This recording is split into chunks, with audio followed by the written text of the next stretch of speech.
আজি যিসকলক নিমন্ত্ৰণ কৰি আনিছোঁ তেওঁলোকক আমি আদৰণি জনাবৰ মঞ্চলৈ এজন এজনকৈ আহিবলৈ অনুৰোধ জনাম।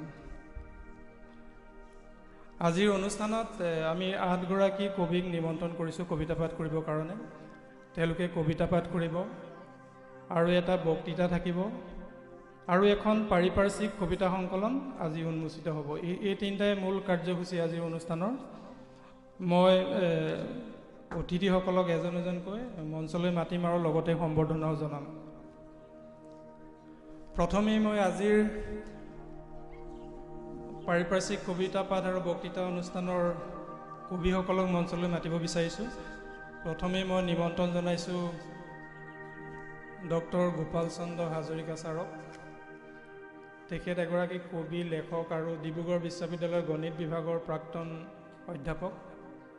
তেখেতে অলপতে জ্যেষ্ঠ নাগৰিকলৈ বুলি এলানি ধাৰাবাহিক লেখা লিখি অসমীয়া খবৰ কাকতত যথেষ্ট জনপ্ৰিয়তা লাভ কৰিছে। তেখেতক মই মঞ্চলৈ আদৰণি জনাইছোঁ আৰু এখন আৰনাই আৰু এটা স্মাৰকেৰে তেখেতক আমি আদৰণি জনাম।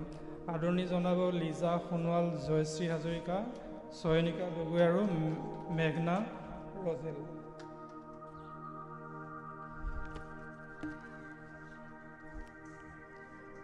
ইয়াৰ পিছত মই মঞ্চলৈ আমন্ত্ৰণ জনাইছোঁ ডুমডুমাৰ পৰা আহিছে শ্বৰীফা খাতুন চৌধুৰী বাইদেউ, এগৰাকী কবি, ঔপন্যাসিক আৰু অৱসৰপ্ৰাপ্ত শিক্ষয়িত্ৰী। বাইদেউকো আমি এখন আৰনাই আৰু এটা স্মাৰকেৰে আজিৰ অনুষ্ঠানলৈ আদৰণি জনাম।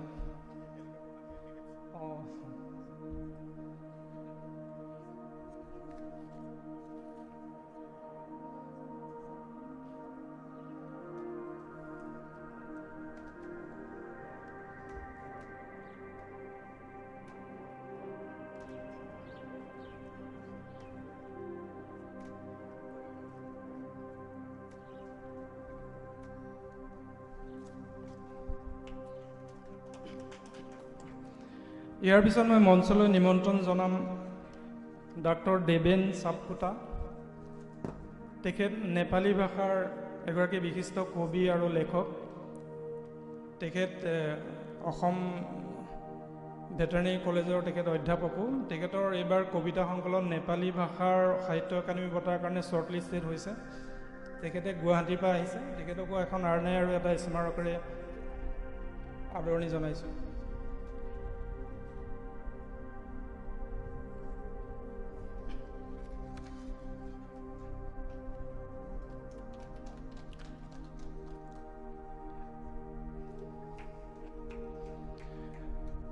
এইবাৰ মঞ্চলৈ মই আমন্ত্ৰণ, তেখেতে যোৱা বছৰ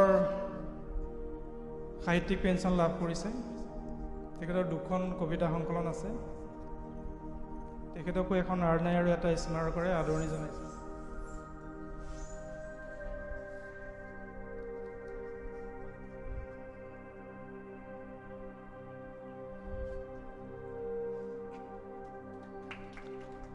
ইয়াৰ পিছত মঞ্চলৈ মই আমন্ত্ৰণ জনাইছোঁ ডক্টৰ ফৰিদা হামিদ বাইদেউক। তেখেতো এগৰাকী কবি আৰু লেখক। তেখেত ডিব্ৰুগড় বিশ্ববিদ্যালয়ৰ অৱসৰপ্ৰাপ্ত অধ্যাপক। বাইদেউকো এখন আৰনাই আৰু এটা স্মাৰকেৰে আদৰণি জনাইছোঁ।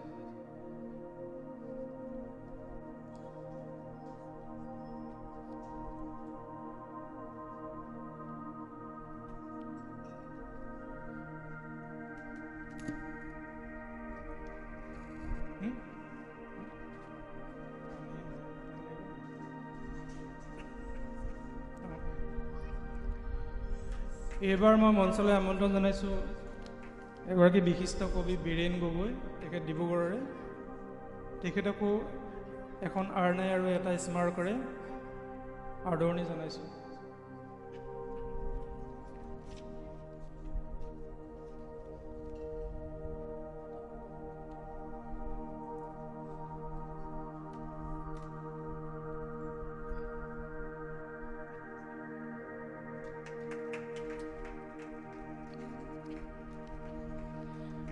ইয়াৰ পিছত মঞ্চলৈ আমন্ত্ৰণ জনাইছোঁ প্ৰণৱী গগৈ। তেখেত দুলীয়াজানৰ পৰা আহিছে। তেখেতৰ এই বছৰ দুখন সংকলন প্ৰকাশ পাইছে, এখন ইংৰাজী ডক্টৰ আনন্দ ব্ৰহ্মদৈ ছাৰে অনুবাদ কৰিছে আৰু এখন অসমীয়া। তাৰ আগতে এখন অসমীয়া সংকলন প্ৰকাশ পাইছিলে। মই তেখেতকো মঞ্চলৈ আহিবলৈ অনুৰোধ জনাইছোঁ আৰু এখন আৰ্নে আৰু এটা স্মাৰকেৰে আদৰণি জনাইছোঁ।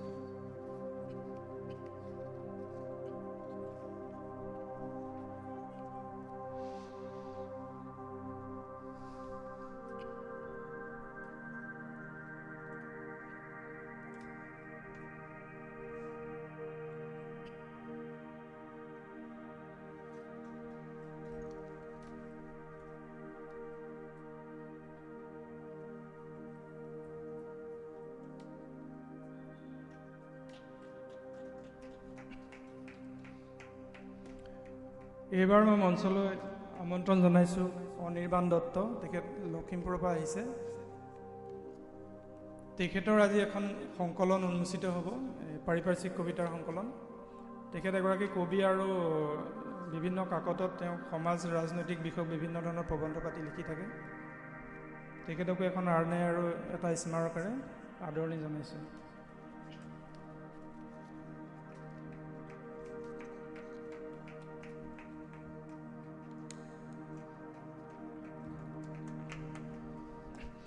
এইবাৰ আজিৰ অনুষ্ঠানৰ মূল আকৰ্ষণ বক্তৃতাটো দিবৰ কাৰণে আমি নিমন্ত্ৰণ জনাইছোঁ ডিব্ৰুগড় বিশ্ববিদ্যালয় ইংৰাজী বিভাগৰ সহকাৰী অধ্যাপক ডক্টৰ লক্ষীপ্ৰিয়া গগৈক। তেখেতকো মঞ্চলৈ আহিবলৈ অনুৰোধ জনাইছোঁ। তেখেতকো আমি এখন আৰ্নে আৰু এটা স্মাৰকেৰে আদৰণি জনাইছোঁ।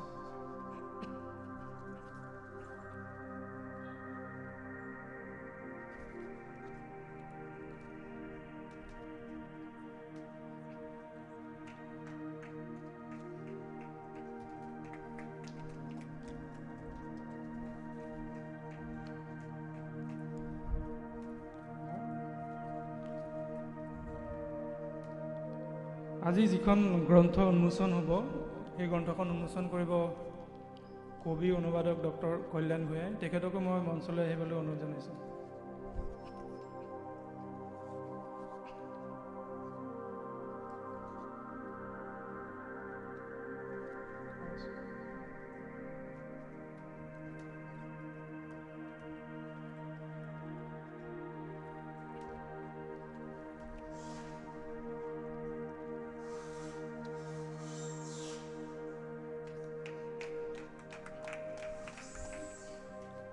আমাৰ আদৰণি পৰ্ব শেষ হৈছে। এতিয়া মই মাইক্ৰফোনটো আমাৰ আজিৰ অনুষ্ঠান পৰিচালনা কৰিবৰ কাৰণে আমাৰ ডিব্ৰুগড় বিশ্ববিদ্যালয়ৰ ৰেডিঅ' জ্ঞানমালিনী অনুষ্ঠান কাৰ্যনিৰ্বাহক স্বপ্নালী ভূঞাক দায়িত্ব দিছিলোঁ। তেখেত আমাৰ মাজত আছে। তেখেতলৈ মাইক্ৰফোনটো আগবঢ়াই দিয়াৰ আগতে তেখেতকো মই এখন আৰ্নেৰে সম্বৰ্ধনা জনাই ল'ব বিচাৰিছোঁ। সম্বৰ্ধনা নহয়, আদৰণি জনাই ল'ব বিচাৰিছোঁ।